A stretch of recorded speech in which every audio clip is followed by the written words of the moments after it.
अगर इस दुनिया में कोई ब्रह्मचारी है तो वो सबसे बड़े भगवान श्री कृष्ण ही है। तो महाराज परीक्षित ने पूछा कि गुरुदेव वो कैसे? तो सुखदेव जी बताते हैं कि परीक्षित, इन विवाहों के बारे में सुन लो। भगवान कौन है, जीव कौन है, और ये विवाह का रहस्य क्या है, आइए हम थोड़ा विचार करें। भगवान कौन है, पहले हमें यह समझना होगा। भगवान कोई पुरुष नहीं है। भगवान मनुष्य रूप में आते हैं, पुरुष बनकर के आते हैं, ये उनकी लीला है। वस्तुतः वो पुरुष नहीं है, वो मनुष्य नहीं है। भगवान वो है जो इस दुनिया को बनाते हैं, इसका पालन पोषण करते हैं, और जब इनका दिल भर जाता है तो अपने आप में प्रसन्न रहने के लिए सारी दुनिया को समेट लेते हैं, तभी दुनिया का विनाश हो जाता है। भगवान वो है, बनाने वाले भी वही, पालन करने वाले भी वही, और संहार करता भी वही। वो त्रिकालाबाधित सत्य है। भगवान ने प्रकृति बनाई। अर्जुन को भगवान श्री कृष्ण ने गीता में प्रकृति का दर्शन कराया, और वो कहते हैं अर्जुन कि भूमिरापो अनलो वायु खम मनो बुद्धिरेव च अहंकार इतमे भिन्ना प्रकृति अष्टधा। भगवान ने इस दुनिया को चलाने के लिए 8 प्रकार की प्रकृति की रचना की। प्रकृति भूमि, जल, अग्नि, वायु, आकाश, कितनी हो गई? 8 प्रकार की जो प्रकृति है, ये भगवान ने इस दुनिया को चलाने के लिए बनाई। ये मनुष्य कौन है, जीव कौन है? जीव वो है जो इस प्रकृति के वश में रहता है। देखो, अगर हवा ना हो तो हम कितनी देर तक जीवित रह सकते हैं, बताओ? अगर पानी ना मिले तो हमारा जीवन चलेगा नहीं। अभी देखो ना, पंखा वैसे तो हमारे बॉबी भैया लगा रहे थे अपने पास में, लेकिन घर में बोले पंखा नहीं, जल्दी लगाओ। महाराज, हम तो 2 मिनट भी हवा के बिना नहीं रह सकते। लेकिन भगवान कौन है? भगवान वो है कि वो हवा पानी के बिना भी रह सकते हैं। इस जीव का जीवन चलाने के लिए भगवान ने प्रकृति का निर्माण किया। ये प्रकृति भगवान के वश में है। प्रकृति क्या है? भगवान के वश में। और जीव क्या है? जीव है प्रकृति के वश में। बोलो सही है कि गलत है? भगवान में और जीव में यही फर्क है, बस समझ लेना। भगवान कौन? जो इस सर्वशक्तिमान प्रकृति को अपने वश में रखते हैं।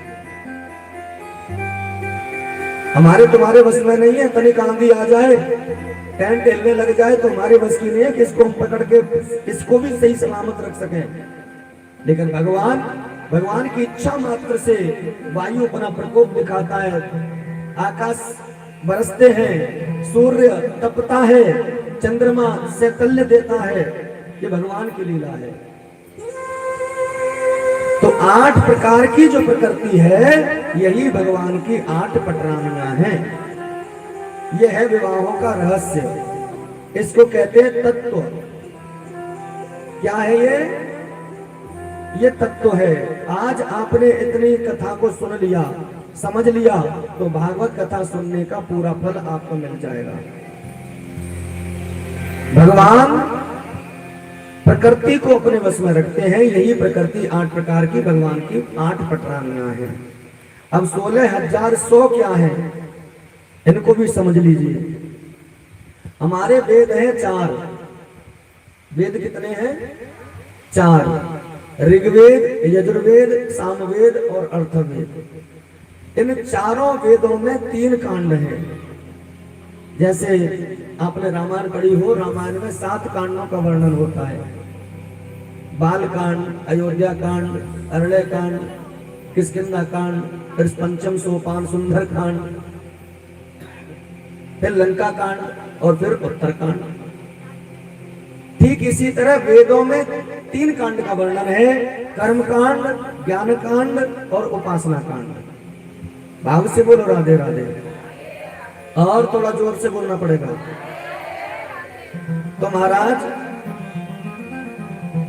अगर हम चारों वेदों की, तीनों कांडों के मंत्रों की गणना करें तो लगभग 1 लाख मंत्र हैं। कितने मंत्र हैं जी? 1 लाख। इन 1 लाख मंत्रों में 80,000 मंत्र हैं कर्मकांड के। कितने? 80,000। 4,000 मात्र मंत्र हैं ज्ञान कांड के और 16,000 मंत्र हैं उपासना कांड के। कर्म कांड पर ज्यादा भगवान ने प्रकाश डाला है, इसलिए तो बार बार कहते हैं कि अपने कर्मों को सुधार लो, यही सबसे बड़ी भक्ति है। काम करते चलो, नाम जपते चलो, हर समय कृष्ण का ध्यान धरते चलो। काम की वासना को मिटाते चलो, कृष्ण गोविंद गोपाल गाते चलो, कृष्ण गोविंद गोपाल गाते चलो। कि देखना इंद्रियों के न घोड़े भगे, उनमें हरदम ये संयम के कोड़े पड़े।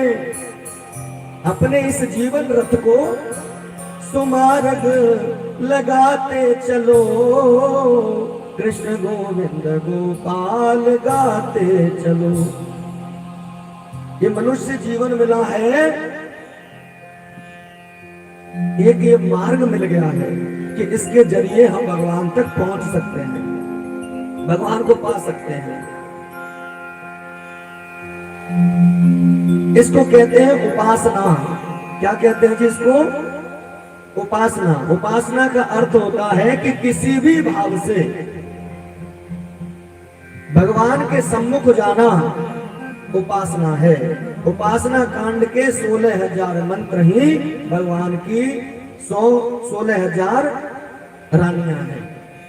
यहाँ किसी स्त्री और पुरुष की चर्चा नहीं चल रही है। भाव से बोलो राधे राधे।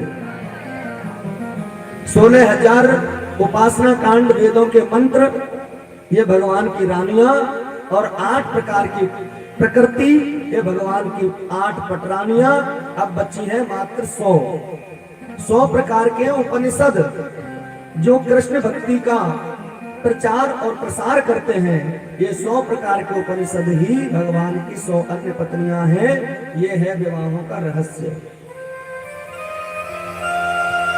भगवान ना तो पुरुष है और ना ये जो रानियां हैं ये कोई स्त्री है। अब महाराज एक बात